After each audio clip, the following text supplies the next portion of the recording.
एक बार बुद्ध एक जगह प्रवचन दे रहे थे। उस सत्संग में लाखों की भीड़ इकट्ठा थी।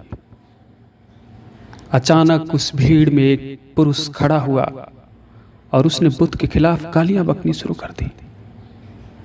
लोग बहुत रोकने का प्रयास कर रहे थे, वो रुक ही नहीं रहा था, उल्टे सीधे कहे जा रहा था।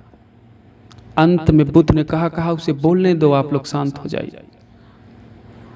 और वो इतना चिल्ला रहा था, इतना बोल रहा था, इतनी गालियां दे रहा था कि बर्दाश्त नहीं हो रहा होगा लोगों को।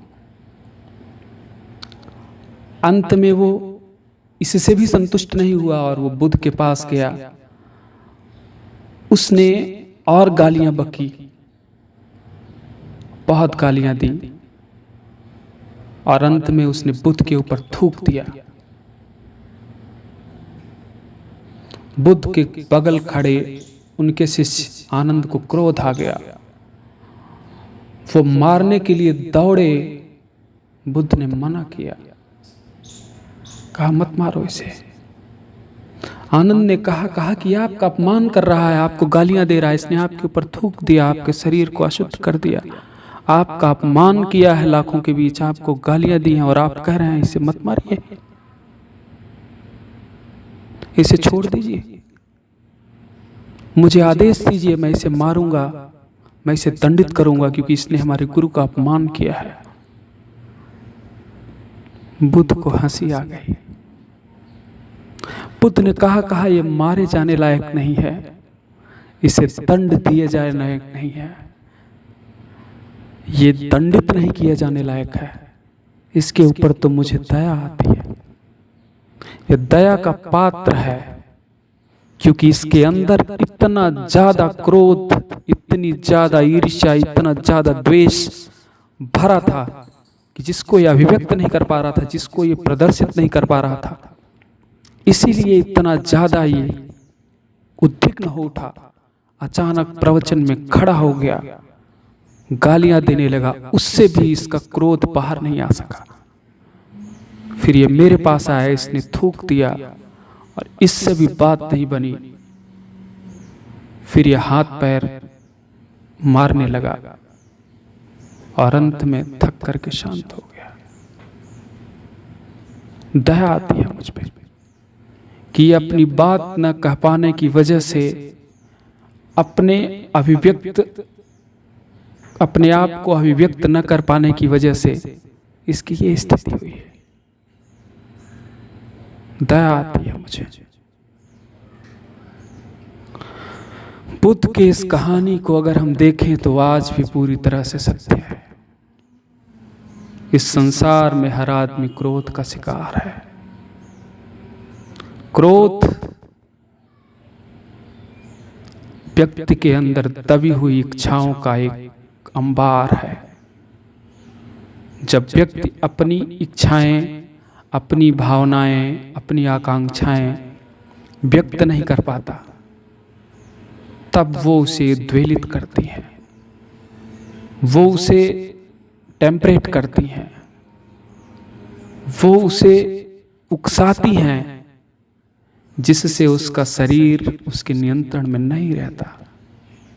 फिर व्यक्ति उल्टी सीधी हरकतें करता है, वो ऐसी हरकतें करता है जिससे लोग ये कहते हैं कि आदमी पागल हो गया है, यह आदमी आपे से बाहर हो गया है, ये व्यक्ति क्रोध के एकदम चरम पे है। क्रोध और कुछ भी नहीं है।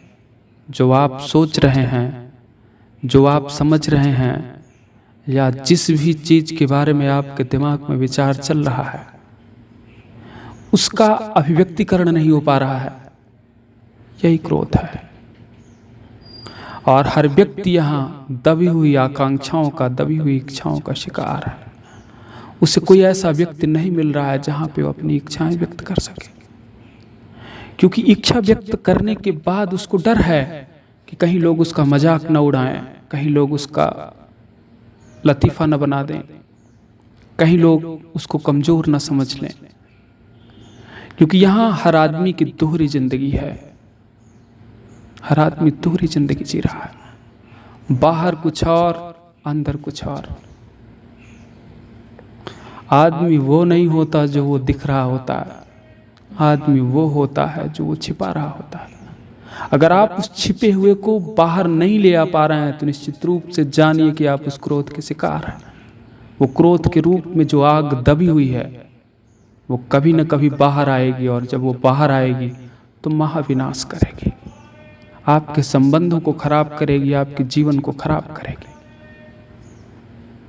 इसीलिए क्रोध पे नियंत्रण करने से पहले अपने विचारों को अभिव्यक्त करने की स्थिति बनाएं। क्रोध पे तभी नियंत्रण होगा। क्रोध तभी नियंत्रित हो सकता है जब आपके अंदर अच्छी अभिव्यक्ति हो। इसीलिए आपने देखा होगा कि जो बहुत विचारवान व्यक्ति होते हैं, जिनका बहुत अच्छा सोशल कांटेक्ट होता है, जो समाज में तमाम तबके के लोगों से जुड़े होते हैं, उनको क्रोध कम आते हैं, क्योंकि उनको अभिव्यक्ति का एक अच्छा साधन मिलता है। वो तमाम लोगों से जुड़े होते हैं और वहाँ पे अपनी बातें अभिव्यक्त करते हैं। और जो व्यक्ति एक जगह पैक है, एक कमरे में पैक है, या एक निश्चित दायरे में बंधा हुआ है, जिसको अपनी बात कहने का मौका नहीं मिल रहा है, उसकी इच्छाएं दमित होती हैं, उसके विचार दमित होते जाते हैं। जैसे आप स्प्रिंग को दबाते जाएं, और एक बार जब आप उसे छोड़ेंगे तो अपनी स्थिति से 10 गुना ज़्यादा उछलती। सेम वैसे ही जब आपके विचार दबते जाते हैं, एक स्थिति के बाद जब आप उसकी अभिव्यक्ति की स्थिति पाते हैं, या जब आपको ये मौका मिलता है कि आप कुछ बोलें, तो आपके क्रोध का एकदम पारावार नहीं होता, 7वें आसमान पे पारा, और आप क्रोध के शिकार। हर व्यक्ति यहाँ क्रोध का शिकार है, और कारण सिर्फ एक है कि अपनी बात वो नहीं रख पा रहा। अगर आप क्रोध को नियंत्रित करना चाहते हैं तो एक बात कान खोल के सुन लें। आपके पास अभिव्यक्त करने के लिए जो कुछ भी है, आप उसे जरूर अभिव्यक्ति के माध्यम से लोगों तक पहुंचाइए, वरना आपको एक गंभीर मानसिक बीमारी हो जाएगी, जिसे हम कहते हैं क्रोध। अगर जीवन में क्रोध आएगा तो क्रोध से विरोध आएगा, विरोध से जीवन में अवरोध आएगा, रिश्ते खराब होंगे, जीवन खराब होगा, संबंध खराब होगा, कठिनाइयां बढ़ेंगी। क्योंकि क्रोध पाप का मूल, क्रोध सारे पापों की जड़ है। क्योंकि क्रोध आता ही तभी है जब सारे गलत विचार आपके दिमाग में कंप्रेस्ड हो जाते हैं, इकट्ठा हो जाते हैं, और आप उसे अभिव्यक्त नहीं कर पाते। इसीलिए कोई ऐसा अभिव्यक्ति का माध्यम खोजिए। अगर आप क्रोध को नियंत्रित करना चाहते हैं और आप सोचते हैं कि आपके पास कोई ऐसा व्यक्ति नहीं है जिससे आप अपनी बात रख सकें, फिर आप डायरी बनाइए, डायरी में अपने विचार लिखिए। आप पाएंगे कि आप बहुत हल्के महसूस करेंगे। अब बहुत हल्के हो गए हैं, आपकी अभिव्यक्ति बाहर आ गई है, आपके विचार बाहर आ गए हैं, आप बहुत खाली हैं, बहुत शांत हैं, क्रोध नहीं है आपके पास। अगर आप अपनी बात को लोगों तक पहुंचाने का एक अच्छा माध्यम ढूंढना चाहते हैं तो लोगों से संपर्क करिए, लोगों से मिलिए, लोगों से अपनी बातें रखिए, उसको छिपाइए मत, वरना आपको जीवन में गंभीर समस्याएं मिलेंगी। आज के समय में जितनी भी मानसिक बीमारियां हो रही हैं उसका सिर्फ एक बहुत बड़ा कारण है, वो कारण है हमारा क्रोध। और क्रोध का कारण है हमारा छिपाना, हमारा छिपना, स्वयं को लोगों से छिपाना कि कहीं कोई हमें जान न ले कि हम असली में क्या है।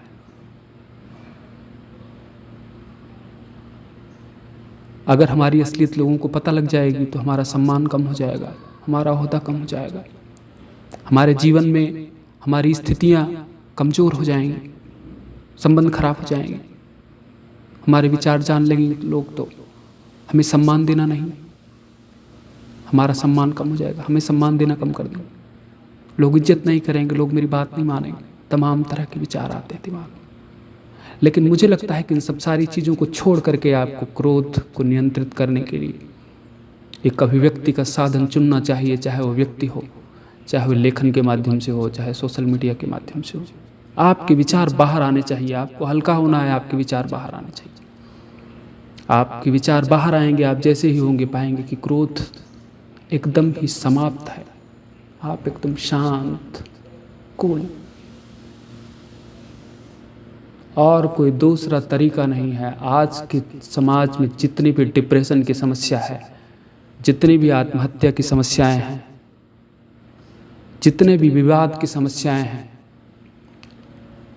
उसका कारण सिर्फ क्रोध है। उसका कारण है सिर्फ अपने अभिव्यक्ति को छिपाना, इस बात से डरना कि हम जो सोच रहे हैं या जो हमारे पास है उसे लोग जानेंगे तो हमारी स्थिति अच्छी नहीं होगी, हमको लोग अच्छा नहीं कहेंगे। लोगों को बुरा कहने दो, तुम्हारा बुरा ना हो कम से कम, वरना जब तुम ही नहीं बचोगे तो ये दुनिया तो दुनिया ही रहेगी, कोई मतलब नहीं है इसका। याद रखना, जब तक तुम हो तभी तक ये दुनिया तुम्हारे साथ है, वरना दुनिया दुनिया ही रहेगी, तुम कहीं और दुनिया में पहुंच जाओगे। इसीलिए इस विचार को हृदयंगम कर लें, हृदय में रख लें कि क्रोध सारे समस्याओं की जड़ है और उससे बचने का सिर्फ एक उपाय है। आप अपने आप को अभिव्यक्त करिए, आप अपने विचारों को रखिए, अपने आप को हल्का कीजिए, शांत करिए, और आप पाएंगे कि एकाएक आप बहुत बड़ी समस्या से निजात पा गए हैं। आपके व्यवहार में एकाएक बहुत बड़ा परिवर्तन आ गया है, और वो बड़ा परिवर्तन है आपके क्रोध का नियंत्रण। आपके व्यक्तित्व में एक अलग निखार आ गया है, अलग स्थायित्व आ गया है, अलग स्टेबिलिटी आ गई है। मुझे लगता है कि आपको ये वीडियो अच्छा लगा होगा। अगर अच्छा लगा हो, आप हमारे चैनल को सब्सक्राइब करिए, लाइक करिए, शेयर करिए, ताकि आपको सबसे पहले हमारी वीडियो प्राप्त हो सके। और आप हमसे जुड़िए सहयोग करने के लिए और सुनने के लिए आपको धन्यवाद। मिलते हैं अगले वीडियो में।